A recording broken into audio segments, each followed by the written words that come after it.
I'm joined by Dr. Shekhar Shah, Director General of the National Council of Applied Economic Research. And Dr. Shah, the objective of phase one of the study is to really get a sharper understanding of the challenges when it comes to jobs and skills, what's working, what's not, and what the policy recommendations are. So, once again, just to explain to our viewers, this coming together of NCAER and JP Morgan, what's the mandate that you've set for yourself with the research, with the study? Thank you, Manvi, for having me on your program. It's really a pleasure to be on NDTV. The report that we have launched some time back, and it's really a process and a program of work, is looking at the future of jobs and therefore the need for skilling India in the appropriate way to be able to generate the kinds of jobs we need. The numbers that we see, 1 million jobs a month that are needed over the next 20, 30 years to be able to give productive employment to our youth who are entering the job market, both men and women, of course.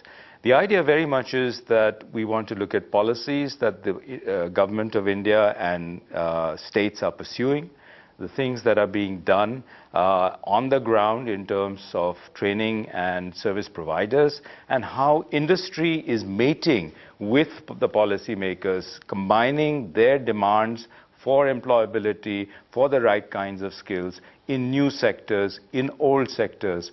And we are looking at this kind of a combination to be able to come up with both policy advice as well as practical suggestions for how we might look to the future. This is a very long-term study, but I think we need to take stock because errors that are made now can really have far-reaching consequences for a generation or 2 generations. So we want to be very sure that the money that is being put by the public sector and private industry is being used well.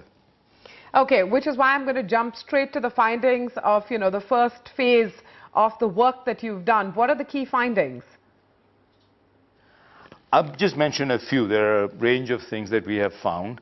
I think the biggest and the most important point we need to emphasize is that currently we are operating in 2 parallel streams. We are focusing on formal education in the K-12, kindergarten to coming to the end of high school as one track, and we've had a lot of emphasis through the Sarva Shiksha Abhiyan, through the big push on enrollment, through a whole range of right to education type initiatives. But the fact that right to education is talking only about formal education, and we are keeping vocational and skilling in a kind of different parallel track. A key inference that we are drawing from what we are seeing is that the tracks must meet. They cannot be separate. In many countries around the world, children after the 8th grade decide whether they want to go into a formal continuous education stream or they want to go into a skill and vocational stream. We need to make those kinds of opportunities available to our students so that they don't go through 11th, 10th, 11th, 12th, and only then when they fail in the labor market for the formal types of non-skilled or bureaucratic jobs or desk jobs, that they say, okay, now I will go look for some kind of a training in a skill.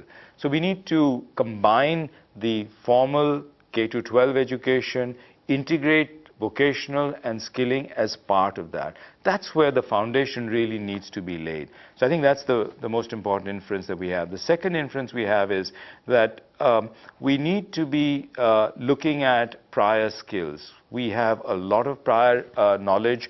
Workers develop these through apprenticeships and other forms of training on the job. We need to look at these prior skills and build on them. We are not doing that. A lot of government programs and a lot of private programs still are not investing enough. So I think there's also an issue of the kind of subsidy or the kind of investment that private players are making, which are not adequate. There's also a tendency for leakage, where in the name of skilling, we may be spending money where the actual skill transmission is very little. And people are not staying, so you get trained to be an electrician, but you're off doing something else. You get trained to be an IT person, but you're off maintaining hardware rather than doing the software training that you've got. So there's a lot of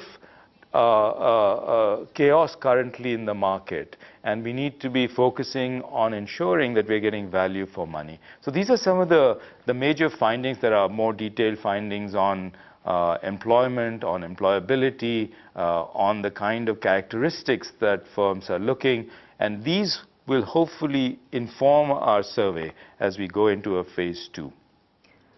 Okay, fair enough. Now, I'm going to ask you to do something which is somewhat unfair. Do some crystal ball gazing. Draw up some alternative scenarios for India's jobs future. You know, we keep asking India's demographics, is it a boon or a bane?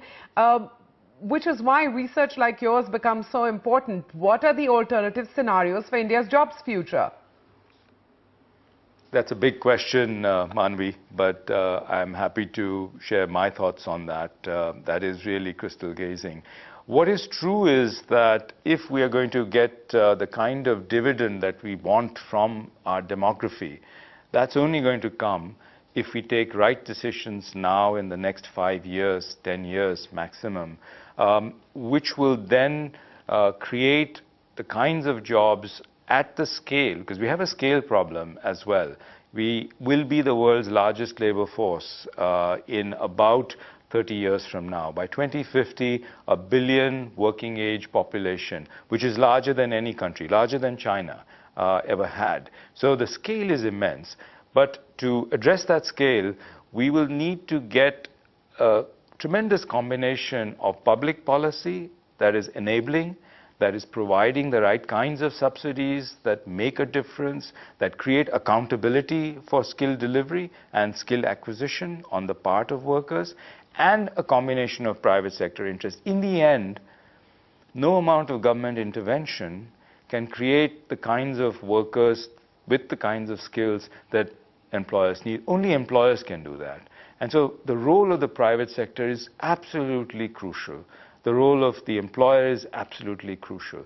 And of course, this varies greatly from sector to sector. So again, looking at the scenarios, we need to be thinking about not trying to predict which sector is going to be important, because that's very hard to do. The world is changing so rapidly with the kind of production changes, the kinds of globalization that's going on. So for all those reasons, the way I see these scenarios, we need to create entry, we need to create opportunity, we need to have flexibility and mobility. So these are some of the big picture things that we need to think about. What we do know is that we need to be thinking and asking the question, eventually this large bulge in our demography, this large group of young people will become old. So, when you look at 60, 70 years from now, we need to have accumulated, they need to have accumulated the savings and the wealth that will allow them to look after themselves in their old age, for the government to look after them as well, through pensions, medical care, other sorts of things. So we have a great potential with this young cohort that is coming into our demography, but we must have the kinds of policies as well as the kind of involvement of the private sector that gives them a fair chance for the future.